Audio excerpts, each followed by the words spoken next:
Pradžia buvo labai tokia dakariška, ten pirmieji 60-70 km tai buvo smėliai, labai karštai vešvešas. 5 km aukštį buvo sniego ir snygo ir užėjo svarbiausia, kaip tik mum, kai pakilom į viršų, juodas debesis, aplink griaustinį ir krenta sniegas. Lenkiam bagį, aš ten įsivėliau į lenktynės ir užsėdom, o judėti nebegali, tai teko kast. Nu, žodžiu, viską padarėm, pasikėlėm, sugaišom ten 10-12 minučių, bet išvažiavom ir išvažiavom į greitą. O ten akmenų pil. Pasiėmiau vieną akmenį, numušiau ratą priekinį.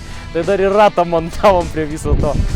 Nu tai visko buvo, visa mišrainė, bet čia Dakaras, čia taip turi būti, žinai. Bet labai greit vėl susitvarkėm, ratą pasikeitėm ir toliau jau savo tempu, pūtėm vis greičiau ir greičiau, tai atsigrojom, žinai. Apsilenkėm daug tų mašinų. Šiaip žodžiu smagu. Ir šuolį turėjom šiandien vieną, skrydom tikrai gerai.